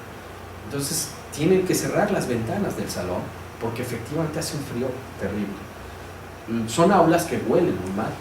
En la Merced también tú entras a un salón y la verdad es que no estoy hablando en términos discriminatorios, estoy describiendo un hecho social real. La onda es que el olor lo atribuyen a la condición étnica y no a la clase social. O sea, da la impresión de que huele así porque hay indígenas y no por la condición en que están viviendo esas personas, ¿no? Entonces esta profesora un día les dice a 2 nenas, ¿saben qué? Mañana no pueden entrar a clase si no vienen bañadas. A la mañana siguiente las encontró en los baños intentando lavarse brazos y piernas con agua helada del grifo. En su relato esta profesora no pudo contener el llanto y me habló de un sentimiento de culpa porque ella no imaginaba que las chicas ocupaban una vivienda en condiciones de hacinamiento con cerca de 3 familias. Por tanto, atender los menesteres de higiene personal son prácticamente inviables, ¿no? Pero este relato no es menor, me permite reiterar que el problema del estigma de poblaciones indígenas pasa por un discurso higienista que atribuye el mal olor de las aulas a poblaciones indígenas. Un tema ampliamente trabajado por Sinisi, y lo cito ahora porque en mis entrevistas no necesariamente me encontré con profes conscientes de las problemáticas de sus estudiantes, sino que al interactuar desde sus miradas higienistas, algunos caen en cuenta de la magnitud del prejuicio, el miedo a los otros. Y aquí empieza a entrar un poco un tema que te encontré que me pareció bien interesante. El mapa mental que muchos profes traen de corte eugenésico y que se manifiesta a través de estos mandatos de higiene social, y que es un mandato en torno al cuerpo, sobre el tema de la limpieza corporal, pero que en el fondo está cargado de elementos simbólicos muy relacionados con los pensamientos eugenistas del siglo XIX, principios del siglo XX. Es decir, hay un currículum oculto en el discurso de los profes frente a los fenómenos cotidianos en el aula que tienen un claro indicio de eugenesia, que me parece muy preocupante, ¿no? El mismo director del plantel, cuando le pregunté sobre el olor en las aulas, me explicó que entre los bolivianos existe la práctica de consumo del ajo en una suerte de infusión, una especie de té de ajo, ¿no? Lo que en su opinión originaba el olor característico de estas poblaciones. Bueno, yo no termino de aceptar esta versión, veo más peso en la pobreza y la exclusión que en la cultura alimentaria boliviana. Otro caso es el de un chico que llegó con el tobillo hinchado, casi sin poder caminar, y que desde la mirada del profesor de educación física era un despropósito que aquel chico hubiera asistido al colegio en esas condiciones, sabiendo además que ese día había educación física. Al indagar qué había ocasionado la lesión, el niño me explica que el día anterior había entrado la policía a la villa en un operativo para desarticular la venta del Paco, ¿no? A su casa decidieron entrar porque vieron la puerta abierta y aquel chico se enfrentó al allanamiento de su morada. Pues el policía no dudó ni un segundo en moler a palos al niño. Iba por el papá creo que sí estaba relacionado con el tema de la venta de drogas, pero el papá estaba prácticamente enervado, estaba inconsciente con el tema del Paco, y el niño se le hizo fácil tratar de defender al padre de los policías. Pues lo golpean a este niño, ¿no? Las narrativas docentes merecen atención, pero me interesa ver una cosa: la intencionalidad de estos menores al decidir asistir a la escuela, aún en condiciones que pueden jugar en su contra. ¿Por qué una niña decide ir a la escuela aún sabiendo que tiene la consigna de ir aseada y no puede cumplir con esa condición? ¿Por qué un chaval mal herido cree poder participar de la hora de actividad física? Indagando sobre estos aspectos entre jefas de familia, incluso conversando con algunos estudiantes, caigo en cuenta de aspectos esperanzadores. Uno es que los chicos de familias nucleares con antecedentes de violencia y alcoholismo ven en la escuela un espacio de tranquilidad en donde además no tienen que compartir sus alimentos con sus hermanos. En el salón de clase no compiten con 4 hermanos para ser atendidos por el profesor. Es como el espacio de reconocimiento a su persona en donde, a decir de un profesor, pueden llegar a adquirir límites sin ser agredidos ni verbal ni físicamente, como puede estar ocurriendo en el contexto de la violencia intrafamiliar. El papel de la escuela es central en medio de una vida comunitaria con antecedentes de violencia estructural. La venta de Paco parece haber propiciado ya enfrentamientos armados entre bandas rivales. Los docentes cuentan historias de alumnos asesinados al verse en medio de fuego cruzado en balaceras. Por eso la injerencia en la vida comunitaria a través del trabajo social parece haber logrado cierta reestructuración del tejido social, pues se ha dado una coordinación entre autoridades escolares, incluso la Iglesia Católica de la villa. Es bien interesante y bien importante, ¿no? A través del párroco local tienen un compromiso con las comunidades que a mí me dejó realmente hasta agradecido, ¿no? En la iglesia de este barrio, en Sildañez, hay una cuestión emblemática. Tienes una pinta ahí de Jesucristo, etc., balaceada. La pinta de Jesucristo hecha por habitantes locales, y está balaceada la fachada de la iglesia, y el padre no quiere restaurar los balazos. Dice, esto vinieron, me amenazaron como una advertencia, y el padre sigue ahí. Afortunadamente no lo han matado. Pues es un tema realmente escandaloso, ¿no? Si bien es innegable que se trata de un barrio violento, No todos sus habitantes están dispuestos a aceptar la venta y fabricación de pasta básica de cocaína. Por ahí escuché relatos de mujeres, particularmente paraguayas, que confrontaron en algún momento a uno de los capos que estaban realmente muy acelerados, ¿no? Y lograron sacarlo del barrio. Es algo, a mí me parece muy emblemático. Es una lucha, además, que parece que están dando las mujeres, ¿no? De pronto no veo a los padres, me pregunto dónde están los papás de los chicos. No parecen estar prestando tanta atención como lo están haciendo las mujeres. Bueno, estoy ya casi por terminar. Les quisiera hablar entre la violencia del narco y las inundaciones en la zona de Sildañez. La vida escolar suele verse afectada por noticias de balaceras, pero es realmente un colapso cuando algunos de los chicos son asesinados.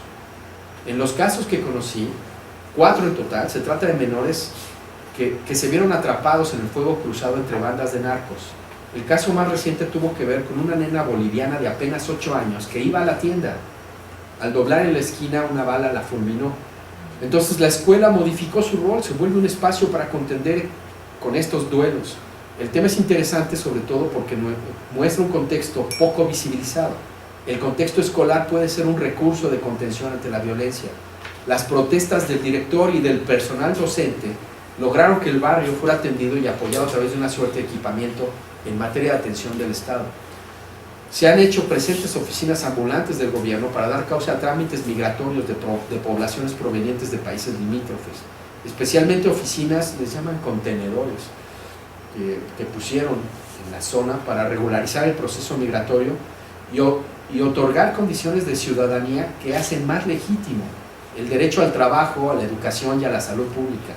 Surgieron centros de salud con gabinetes de atención psicológica. Destaca incluso la aparición de opciones de formación de oficios y capacitación para el trabajo. Esto justamente durante los horarios vespertinos y nocturnos, justo después de terminar la jornada escolar. O sea, este plantel se convierte en un espacio polisémico que en la tarde-noche es una escuela de oficios, enseñan carpintería, enseñan un montón de cosas. Y todas las poblaciones que asisten son, por supuesto, aymaras, guaraníes, etc. Bueno, más allá de los efectos notables que hicieron prosperar al barrio tras el asesinato de esta niña, la construcción social de la violencia conlleva planteamientos muy interesantes. Al día siguiente del fatal incidente, hubo una inundación en el barrio. Le estoy hablando del 2 de abril del 2013. En plena contingencia, el único lugar para atender la emergencia era precisamente el plantel escolar, que fue diseñado considerando la crecida del río. Por eso fue construido sobre pilotes de cerca de 2 metros, de modo que el colegio se convirtió en el principal refugio para los damnificados de aquel desastre. Mientras la escuela y sus autoridades se empeñan en enfrentar la contingencia, en la vida barrial corría ya la idea de que la sangre derramada por la niña el día anterior fungía como sacrificio que la Pachamama reclamaba. La comunidad creía que el desbordamiento del río había sido provocado por una entidad sobrehumana, potente y iracunda, que planteaba una limpieza profunda del mal comunitario causada por los productores de cocaína y venta, ¿no?, del Paco. El barrio actualmente tiene el río entubado. Este río es uno de los afluentes tributarios del río Matanzas y del Gran Riachuelo. La inundación, entre otras razones, parece haber sido ocasionada por la basura callejera que obstruyó la captación de lluvia, pero por otro lado, por un negligente manejo del sistema de compuertas de las represas. Se optó por inundar por días una zona marginal poblada por indígenas, que dejar fluir las aguas por horas en las calles del barrio de Flores, o incluso más arriba en Floresta, ¿no? Pero la eficiencia simbólica del pensamiento andino cobró un peso específico en la interpretación del desastre. El arroyo es visto como un emisario sagrado y se ha de derramar para limpiar eficientemente la criminalidad y la sangre derramada de gente inocente. Bueno, yo tengo algunas otras ideas acá, pero preferiría dejarlo aquí para no consumir más tiempo del que se lo tomó a mis colegas y caer en un acto de justicia elemental. Quisiera pasar rápidamente las diapos, si me ayudas, Ana, por favor. Este es uno de los temas más interesantes. Buenos Aires, no sé, a lo mejor Ana me corrige, yo detecté que Buenos Aires tiene 3 cementerios, ¿no? La Recoleta, la Chacarita y este que es interesantísimo, no tiene tanto prestigio como los otros dos. Por ejemplo, la Recoleta es un cementerio ostentoso, impresionante, con una arquitectura preciosa, ¿no? Puedes encontrar, creo que está Eva Perón ahí, ¿no? Sí, también. La familia de apellido. Es un cementerio, digamos, muy ostentoso. En la Recoleta, en la Chacarita te encuentras es un cementerio más de corte proletario. Está Carlos Gardel, me voy enterando con mucho orgullo que está este vocalista de Soda Stereo. La verdad es que dije, bien, tenía que ser, ¿no? Este hombre tenía que estar en ese cementerio. El tercero, que es el que a mí realmente me quebró, es este, el de Flores. Es un cementerio que la población boliviana se ha apropiado prácticamente. Nosotros, para los mexicanos, es de lo más común saber que el 2 de noviembre, el 1 de noviembre, se tengan prácticas fúnebres en los cementerios, incluso se consuman alimentos, ¿no? Pero en Buenos Aires no. Hay una suerte de higienismo en la ciudad que impide que prácticamente se tengan estos hábitos. Y por mucho tiempo el gobierno de la ciudad de Buenos Aires impidió que la población estuviera teniendo este tipo de prácticas. La verdad es que es una apropiación simbólica del espacio urbano y es muy interesante porque han terminado por aceptar estas prácticas. Entonces, pero solamente las ves en el cementerio de Flores. Entonces, estas fotos son precisamente de hace como 2 años. Y hay por ahí una banda, es como cumbia, no es la cumbia que conocemos en México, pero es una cumbia boliviana impresionante, ¿sí? Es algo impresionante. Están prácticamente con una fiesta a los pies de la tumba, ¿no? Esta foto particularmente me parece buenísima. Si se fijan, todo el tema del sincretismo, vean los tenis, ya quisiera yo unos tenis así para correr. Y toda es un grupo doméstico, prácticamente están ahí 3 generaciones o 4 generaciones. La señora trae un bebé, no sé si se dan cuenta, con todo un folclore bien boliviano, pero con un mestizaje en muchos sentidos, con la sociedad de consumo, la marca Nike ahí metida. Me parece interesante la foto, ¿no? Esto es una huaca. Yo no sabía lo que era una huaca. Me dijeron, tienes que conocer el lugar. Está en el Parque Avellaneda, uno de los pulmones de Buenos Aires, uno de los lugares más hermosos que vi en términos de parques recreativos. Yo creo que aquí se manifiestan 2 ámbitos de lo sagrado ahora en Buenos Aires. Uno es el fútbol, ahí lo tienen, y el otro es precisamente la huaca.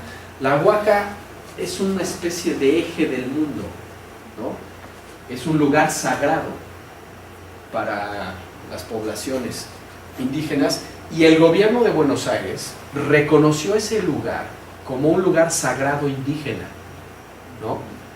Yo creo que es una forma de ciudadanizar la etnicidad.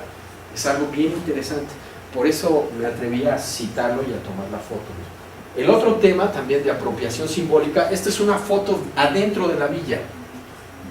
Es la Virgen de Cacupé. Y para la población paraguaya en general es algo fundamental, es como para los mexicanos la Virgen de Guadalupe. Es un culto mariano central y fundamental como mecanismo de defensa ante la violencia. Esta zona, cuando uno está allá adentro, se encuentra una cancha de voleibol y es algo realmente interesantísimo como toda esa zona es paraguaya y están en una actitud de lucha contra el tema del narcotráfico. Son absolutamente irreverentes frente a los dueños, digamos, del proceso violento de producción de cocaína. Me decían, la cocaína se consume en Palermo y acá se queda el tema del paco. El paco, la pasta básica es lo que queda en el recipiente al cocinar la cocaína, ¿no? Es una de las drogas más letales. Esa foto es también para que vean la magnitud. Ahí no hay más de 1 metro de ancho entre una pared y otra. Son los pasillos dentro de la villa. Me parece impresionante la forma también como empiezan a conferir cierta estética y cierta cierto aspecto visual a las paredes tan grises y tan tristes, empiezan a apropiarse también de una forma distinta, ¿no? Adentro hay una oferta de servicios impresionante. Es un merendero, es un lugar donde puedes comer, y algunos de ellos tienen auspicio del gobierno local, del gobierno de Buenos Aires, y la comida es prácticamente gratuita. Esto, las poblaciones guaraníes y quechuas me dijeron, nosotros lo agradecemos, y recurren en algunos casos, también desde marcos clasificatorios y diferenciadores entre ellos, a los comedores. Lo que yo encontré en poblaciones de Bolivia es que había tal nivel de orgullo y de lucha ante el tema de la pobreza que decían, no nos atrevemos a ir a los comedores porque nosotros estamos haciendo por sacar adelante a nuestras familias, ¿no? Había también como un tema ahí más o menos como de dignidad, ¿no? Frente al apoyo que los gobiernos hacen. Bueno, esta es una imagen clásica en Buenos Aires, ¿no? Esto te lo puedes encontrar, quizá no tan puesto, el puesto en Palermo te lo encuentras mucho más modesto. Esto es en La Boca, ¿no? Y es una tiendita en vía pública de bolivianos, ¿no? Se dedican particularmente al tema de la venta de verduras. En los últimos días de la estancia etnográfica que hice, me dediqué a tomar fotografías de la villa. Yo le llamo las pintas de la villa. Este es sumamente interesante. Echale la culpa al negro. Es el negro, el cabecita negra también, es un discurso muy desde Eva Perón, si no me equivoco, ¿no? Tiene que ver con migraciones del nordeste argentino hacia Buenos Aires, que no eran precisamente, o sea, el gran discurso, quizá en una broma hasta de mal gusto, algunos argentinos dicen que descienden de los barcos, ¿no?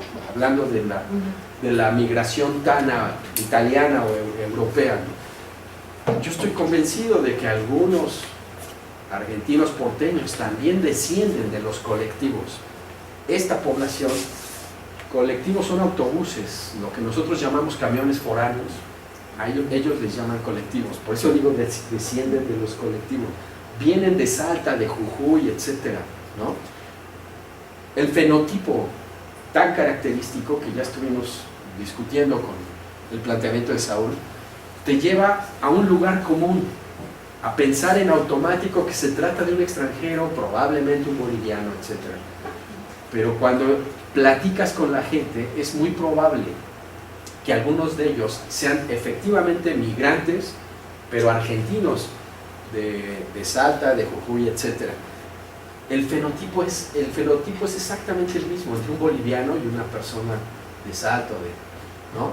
Entonces, lo cierto es que hay una criminalización de la pobreza por un lado, pero también de la etnicidad y de las negritudes.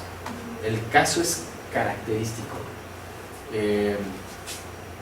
La pinta tiene que ver con la muerte de un chico. La última que me enteré es que efectivamente había un chico que estaba bebiendo en vía pública con sus amigos.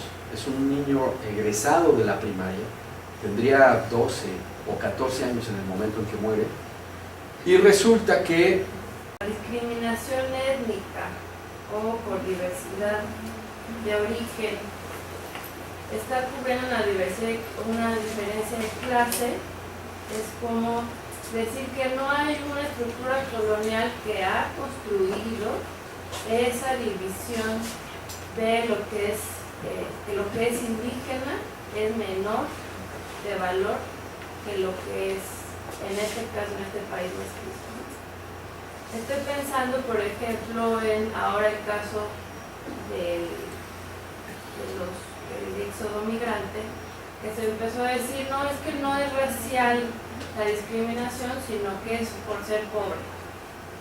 Entonces, no solo discriminamos por ser pobre, no, discriminamos también por diferencia racial, por una diferencia racial construida colonialmente. Entonces, no podemos decir no hemos discriminado nunca a los indígenas. Claro que sí, o sea, están doblemente discriminados. Y en esa estructura, además, está otra que me parece que hay que empezar a notar, que ese mismo sistema, además es patriarcal. Entonces está una tercera discriminación de las mujeres, que seguro pasa en Bolivia. Yo he tenido contacto con bolivianos en Sao Paulo, y la discriminación hacia las niñas en las escuelas es puta, las niñas bolivianas. No es lo mismo una niña boliviana en una escuela de Sao Paulo que un niño boliviano. Entonces me parece que hay que empezar también a mostrar estas otras discriminaciones que mismo pasan en instituciones como la UNAM. O sea, las mujeres somos discriminadas de todos lados. Entonces, hay que empezar a decidir. Esos son mis comentarios. ¿Alguien más? Estamos guardando, estamos guardando. Va. Digo yo contigo. Bueno, a mí me pareció como muy interesante todos los planteamientos que hicieron, y me quedaba pensando en cómo podríamos pensar, por ejemplo, estas cuestiones de la discriminación o el racismo que se da dentro de las escuelas, en la educación básica, pero traslaparlo a la educación superior, ¿no? O sea, ¿qué está pasando en las universidades, por ejemplo? Y hasta qué punto a veces los propios sistemas de universidades interculturales al mismo tiempo reproducen como este racismo, ¿no? O esta discriminación. Y me viene, por ejemplo, a la mente una experiencia personal, ¿no? Yo estudié en la Universidad Pedagógica Nacional, igual en el Ajusco, y en algún momento pues yo dije, bueno, tengo como la aspiración de ir al Colegio de México a estudiar un posgrado, ¿no? Y entonces, quien era en algún momento mi profesor me dijo, pero ¿cómo puedes aspirar tú al Colegio de México si no ves los perfiles que van ahí? Gente blanca, ¿no? Cabello castaño. Y entonces era pensar, me decía, no, confórmate con estudiar un posgrado aquí en la UPN, ¿no? Y me decía en educación indígena, por ejemplo, ¿no? Y pensaba cómo muchas veces se mira, ¿no? Que los programas de educación indígena están dirigidos, por ejemplo, para los indígenas y no podemos como aspirar a pensar en estudiar en otro tipo de instituciones, ¿no? Como, bueno, tú tienes que ir a la escuela de los indígenas para que regreses como a tus comunidades, ¿no? Obviamente yo soy de origen mixteco y era como pensada en esa lógica, ¿no? Que yo tendría que estudiar en un posgrado en la UPN para regresar en este caso, aunque yo ya nunca he estado ahí, o más bien no he estado en mis comunidades, como regresar, ¿no? Y entonces hasta qué punto a veces también este sistema de interculturalidad, o a veces de las escuelas dedicadas para ciertas comunidades, al mismo tiempo como que enclaustra nuevamente esta idea del racismo, de solo tú por ser indígena puedes estar aquí y no puedes desplazarte como en otros espacios.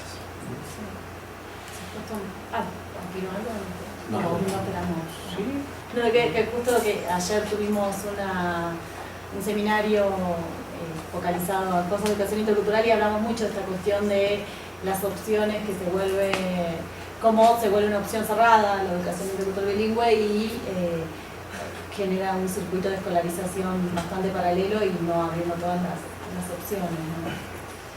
¿Puedo agregar una cosita de algo que dijo Julieta que me quedé con ganas de agregar para sumar con lo que decía, que me parecía súper interesante lo de poner en evidencia la cuestión de género, que justo de verdad ninguno hicimos particular énfasis en la presentación en lo que hace a la discriminación de género, que es fundamental, que sí, es todo un tema para trabajarlo porque es verdad que se ven grandes escenas en la interior de las comunidades. Y lo que te iba a comentar con el tema de lengua materna, que me vuelve loca, porque también en mucha legislación se usa el concepto de lengua materna, que genera como...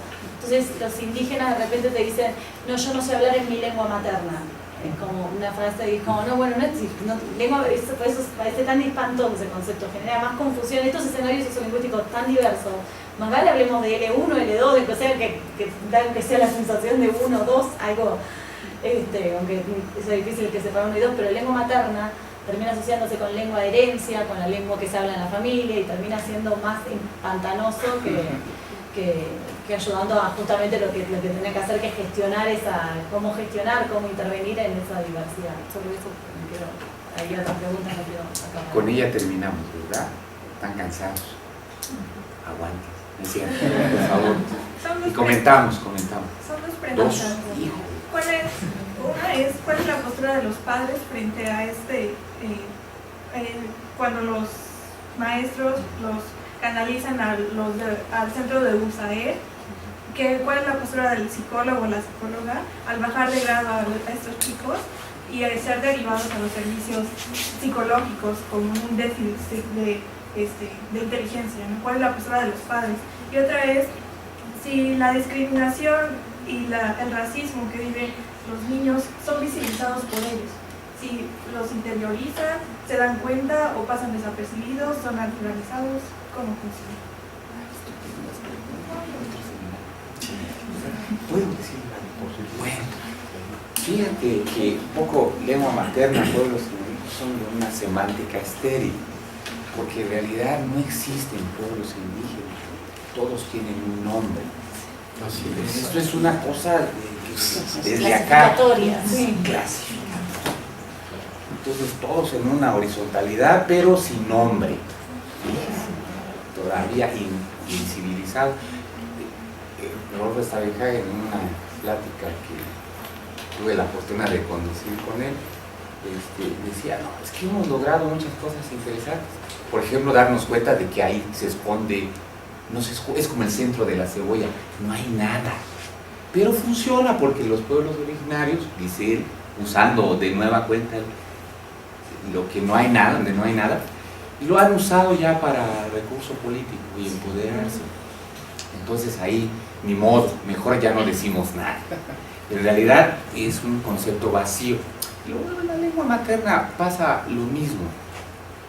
Es un comodín para cuando no tenemos la palabra que haría falta tener. Y todo es por la invención de que hay que clasificar. Son lenguas, ¿no? ¿Qué más da si es primera y es segunda, si es la última que aprendió? Hay que ir atrás, hay que hacer un poco una arqueología de la palabra, de la razón de ser del concepto, y a veces pasa que uno descubre que está vacío, ¿no? Bueno, es verdad que la cosa del racismo viene muy cerca del sexismo, el machismo.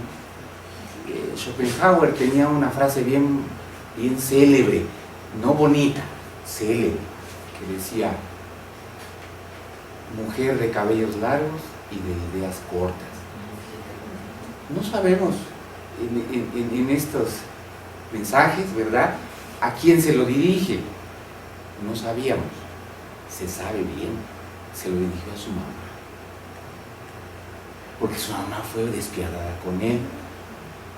Estos aforismos traen una carga de significación enorme que no solo es para la mamá de Schopenhauer, es para la mamá de todos, para las hermanas de todos, para las parejas de todos.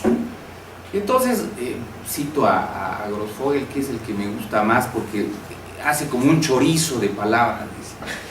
Este sistema occidentalocéntrico, racista, sexista, judio-cristiano, clasista, está contenido en la misma matriz de la idea de raza, porque las mujeres son iguales hasta cierto punto, ¿no? Todos nacimos de una mujer, hasta ahora mayoritariamente, pero en una condición minorizada. Y no se diga de los demás, ¿no? Entonces, los analistas lo llaman a estas imbricaciones que tienen los conceptos, estos, interseccionalidad. Nunca vienen solos, vienen combinados, y es un nombre, pueden buscar en la red y van a encontrar que hay toda una descripción sobre esto de la interseccionalidad, en el que aparece el tema del racismo. Y otra distinción importante es semántica ya entre discriminación y discriminación de clase, de sexo, de género y racial, porque no es lo mismo discriminación que ya conjugada la palabra. En una búsqueda que yo he hecho, porque a veces me meto en problemas al hablar de esto, déjenme les cuento, hay públicos demasiado no tan complacientes como ustedes, ¿no? Y yo ya me atrevo a decir, de modo. Pero en una acepción original, discriminar quiere decir distinguir. Todos discriminamos todo el tiempo, ¿no? Discriminamos día a la noche, la luz y la oscuridad, discriminamos. Pero la palabra se conjuga. Puede ser discriminación racial, discriminación por todas esas combinaciones que sabemos, pero también tiene que ver con crimen. Y esta es una explicación que no voy a dar porque es muy larga la historia, pero es complicado el concepto.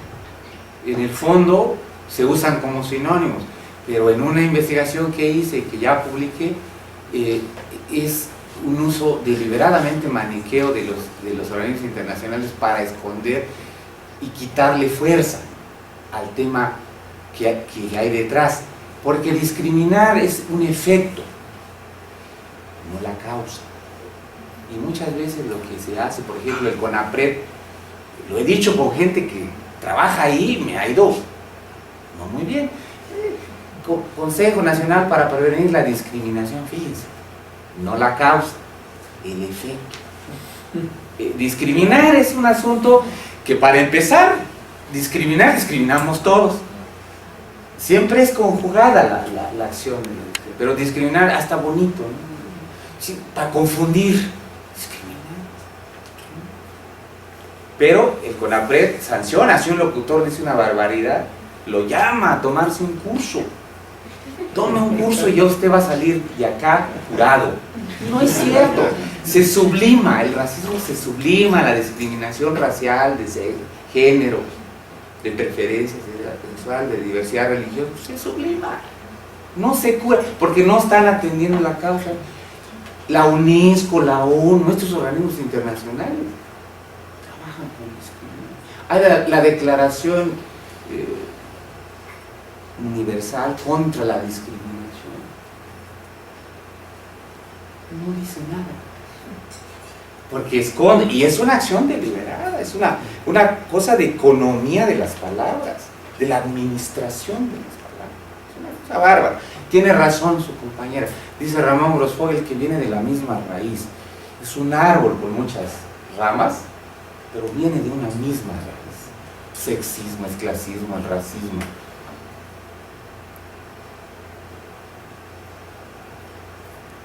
Iba a decir una grosería, pero me detuve. Bueno, entonces, Virgen Santísima.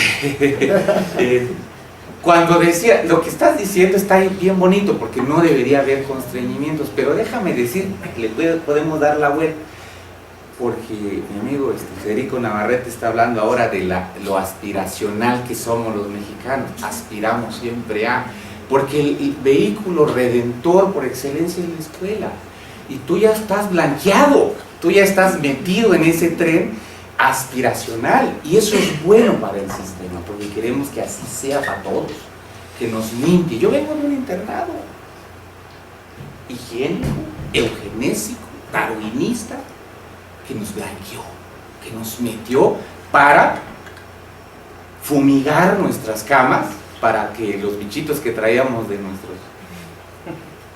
localidades de origen no llegaran, y fuimos presentados como la creación de excelencia de un programa gubernamental benevolente. Nos fumigaban, no en nuestras camas, fumigaban nuestros objetos. Somos la extensión de nuestros objetos. Esos internados higiénicos nos hacen seres aspiracionales. Yo aspiré tanto que me volví profesor de la pedagógica. Y yo vengo de una localidad de analfabetas, ¿no? Pero entonces este asunto también hay que mirarlo, porque ten cuidado cuando lo digas. Si estás hablando con gente que estudia el racismo, te va a decir esto. Mira, hay un problema de eso que se llama la aspiración. Bueno, ya se van a ir, entonces ya me quiero callar.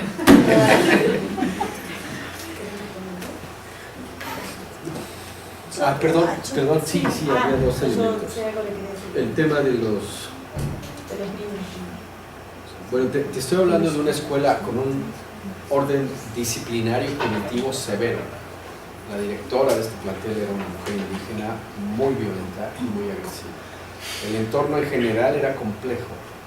Algo que el otro día estaba describiendo en una clase de etnografía es que la escuela estaba al lado de un stand de tiro y se oían ráfagas de ametralladora. cómo naturalizaban los procesos de violencia por todos lados, ¿no? Me impactaba mucho esto. Les daba terror hablar con la directora, a algunas de las mamás, ¿no? Había otras que no, que asumían una actitud contestataria y muy responsable frente al asunto. Pero en el caso de este chico destacaba la ausencia también, una suerte de abandono de parte de los padres. Asumieron muy pasivamente que no le reconocieran 2 grados escolares, lo asumieron como parte, digamos, del proceso migratorio, ¿no? Capaz que ya habían tenido noticia de que eso podía pasar y entonces lo asumieron sin mayor, ¿no? Lo cierto es que el nene, un niño brillantísimo, con un espíritu lúdico, con una creatividad, ¿no? La verdad es que uno como antropólogo, cuando observa esas injusticias, pues trata de incidir directamente en la realidad que está viendo, pero para nosotros es un tabú eso, ¿no? Entonces lo que tienes que hacer es casi sublimar el enojo y plantearte un análisis muy complejo de cara a esas problemáticas, ¿no? Pero se antoja el tema de la denuncia, tú como espectador, ¿no? De proceder y denunciar los procesos que atentan prácticamente contra la dinámica misma del trabajo. Sí es un asunto complicado. No todas las familias estaban en ese modelo, había otras que efectivamente respondían con muchas más redes.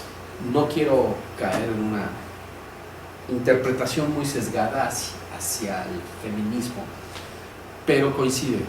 Los hogares con jefatura familiar femenina eran muy contestatarios, mucho mejor organizados, invertían el dinero, por ejemplo, 0 alcohol y apostaban más por la educación.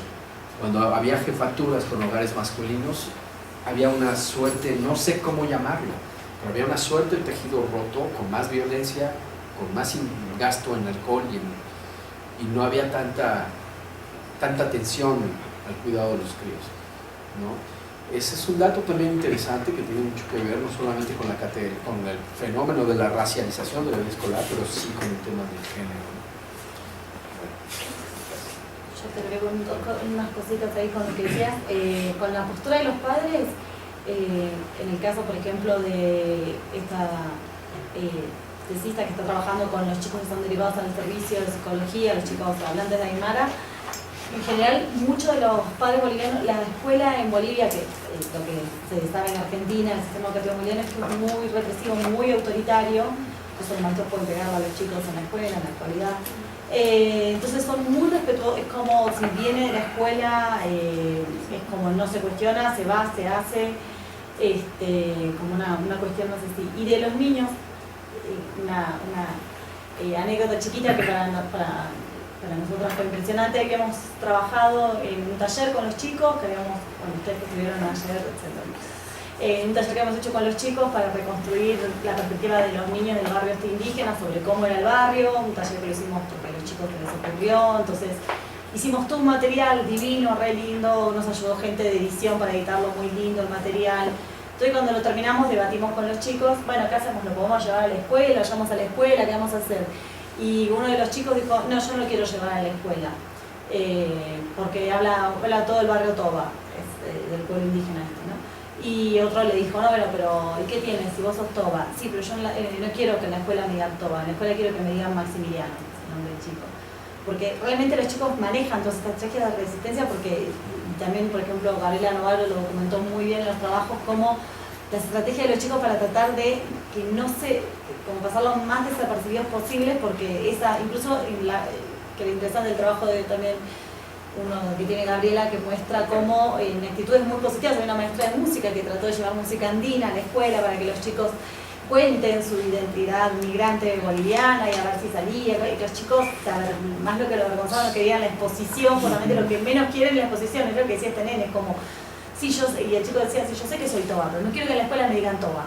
Para la escuela quiero ser Maximiliano, porque sabía que si te dicen, en vez de decirte Maximiliano, te dicen Toba, caes viene toda una catarata de asociaciones atrás de eso, que no es lo mismo que...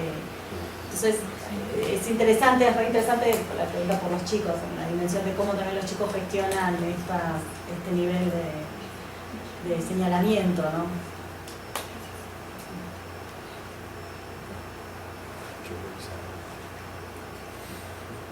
¿Aguantan más?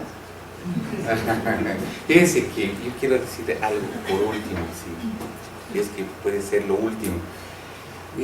Hace poquito estuvo acá de visita Fidel Dubino, un filósofo peruano que escribe mucho sobre la educación intercultural, muy bueno. Y hablábamos de estos asuntos allá en el CUN, en el Centro Universitario del Norte, Jalisco. Y como yo ya lo había provocado bastante, me dijo: ¿y ahora qué? ¿Con qué me vas a salir? Me dijo: no, porque yo quiero mucho a la escuela. No puede ser, ¿cómo vas a decir eso si lo acabas de esperar? No, le digo: ¿y quién la quiero mucho? Porque me pasa como aquellos derechistas que dicen: tenemos un sistema democrático imperfecto, pero es mejor tenerlo imperfecto que no tenerlo. Y yo digo así: tienen razón, porque eso nos da lugar para polemizar, incluso para salirse un poco, para volver a entrar. Yo creo que la posibilidad de renovar la escuela está saliéndose de ella. Y hay que preguntarle a los que lo ven de afuera, ¿no? Entonces, igual, en este caso, la interculturalidad, mal que bien, es mejor que no tenerla, incluso para tener eventos, ¿no? Donde podamos hablar de ella y de sus imperfecciones. Pero, de otro lado, está la idea de que si no somos críticos despiadados con ella, corremos el riesgo de dejarla mediocre. Y entonces, cuando yo salgo de la escuela, lo que hago es hacer meramente un esfuerzo para volver a regresar, porque la creo una institución en donde hay maestros que trabajan y que se entregan, como esa que llega en la foto de mi amigo Daniel, a entregar a sus niños. Acto de redención, bien bonito, ¿no?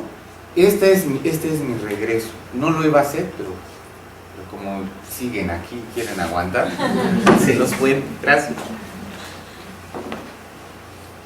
Muy bien, pues yo creo que podemos cerrar la mesa. Les agradecemos su participación, nos sentimos muy complacidos. Muchas gracias por su asistencia.